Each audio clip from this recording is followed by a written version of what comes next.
This video is about concessional funding in project finance deals.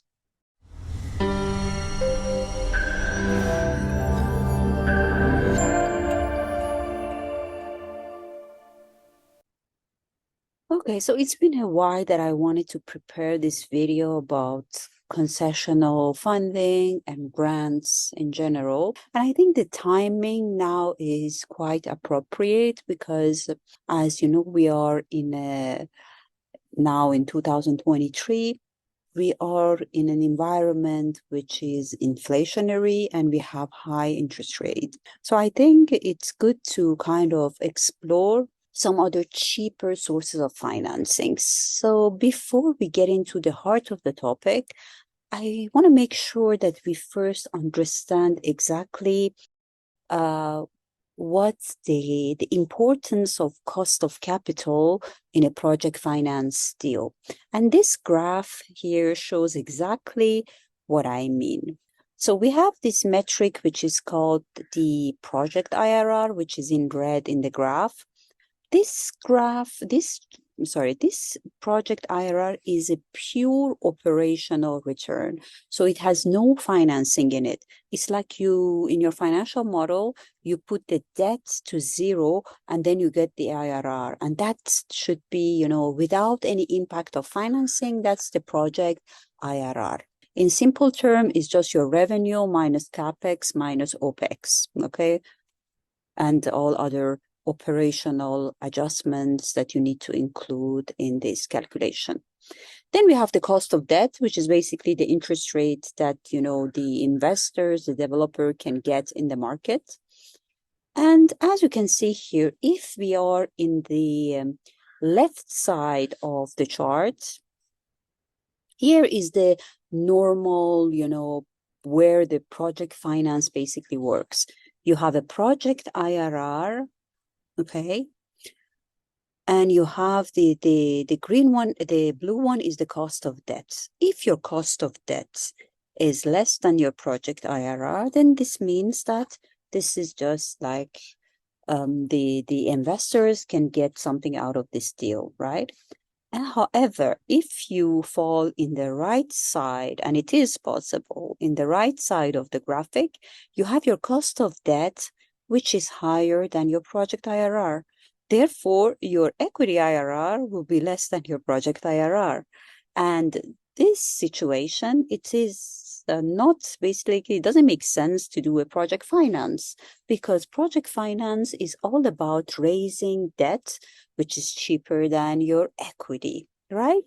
And as I said, if we look at today how the interest rates are moving, look at this chart, which is from the European Central Bank, you see that with this hike and the spike in the interest rate in the market since year 2022, we see that it is getting harder and harder to basically finance projects, especially in developing world where the rating agency consider them as high risk countries. So if you take the margin that the banks will charge plus the base rate, which is the LIBOR, which is all these, the Euribor and all these rates, you will see that it will have a considerable impact on the funding and the choice of basically instruments. And in this kind of environment, if you are basically here in the right side, you might want to consider, cheaper debt or cheaper sources of financing so that you can actually go and attract these private investors to come and do projects in these countries. So now what is concessional funding? It's basically a cheap or free capital, okay?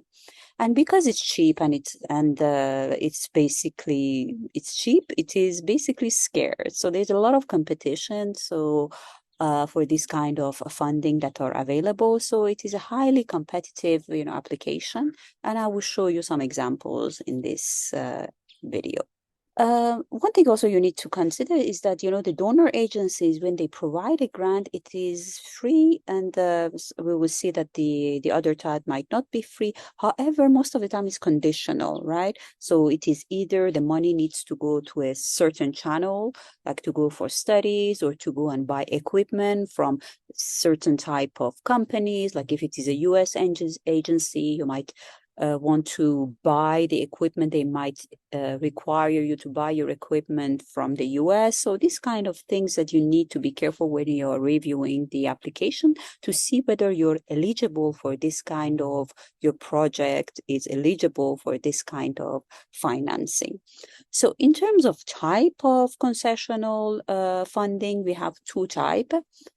If it is non-reimbursable, meaning that it's like free capital, it is called the grants. Okay, so the grant, you're not expected to reimburse it. So imagine the financial model context, how it will appear. However, there are still the things that you need to consider when you are reviewing the application, is about the first of all, what is the purpose of the grant? Where do you need to spend it, and when? That also, the drawdown is also important. Sometimes they say that the grant is for basically incentivizing the foreign investor to come and invest in a country. So they will say that we come and we basically, you can reduce some of your equity so that you can have a higher return. So that's just an incentive for the investor. It might be the case that the grant needs to go to reduce the debt tranche, the debt part of the sources and uses of funds. Or it might be the case that the grant should go directly to reduce the tariff for the project. For example, if you have a PPA and you're negotiating a PPA, some of these donor agency, they want to basically reduce the cost of electricity for the utility and eventually for the consumers of certain countries. So there might be some grants available specifically to reduce the tariff. If, however, this type of concessional funding has some interest attached to it, or you need to repay it, then it becomes a concessional loan. However, these type of loans are more flexible compared to other conventional commercial tranches. So they might be a longer tenor, most probably low, if there is an interest rate to it, very low interest rate, lower at least what the commercial banks or even development banks are charging. And in terms of the repayment of it, there might also be some flexibility in that, meaning that there might be conditional. Like I have seen projects where the repayment of the concessional loan was tied up to the return that the investors were getting. So there was basically a ratio, a 15%, let's say 14% return. If the investors were getting less than that threshold, then they were not supposed to repay. However, if they were getting a higher return than the threshold of 15%, then they had to repay the loan. So these are all the things that you need to consider when you are considering a concessional funding, whether it's a grant or it's a concessional loan.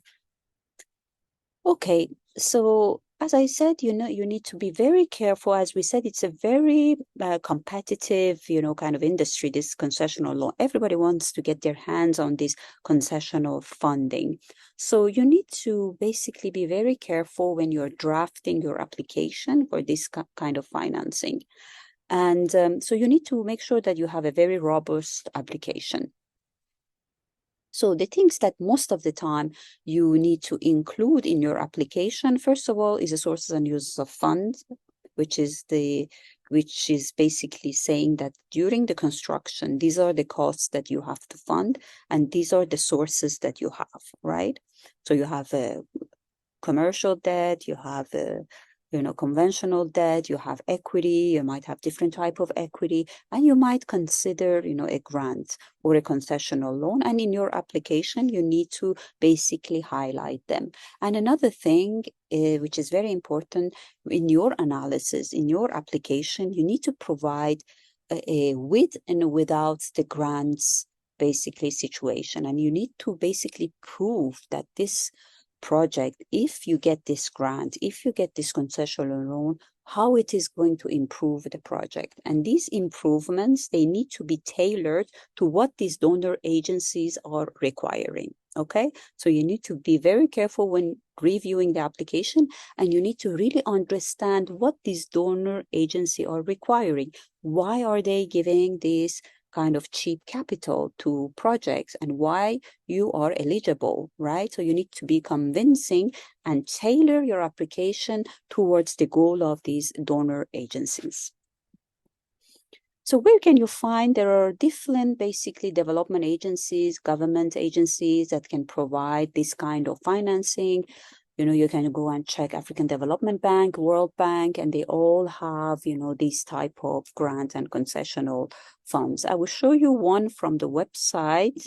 You see, this is from CEFA, which is a fund under the African Development Bank, Sustainable Energy Fund for Africa. And if you see here, they will show you that they offer technical assistance and concessional finance instrument to remove market barriers. So you see that this is something that you might consider if you have a renewable project and you want to invest in Africa. So you see that here they tell you exactly who can apply, you know, the industries that they are priority for this fund, and they have this requirement. They explain to you what the fund is all about, and they explain a little bit about the basically the application, and then they have the application, and that's what I want to show you.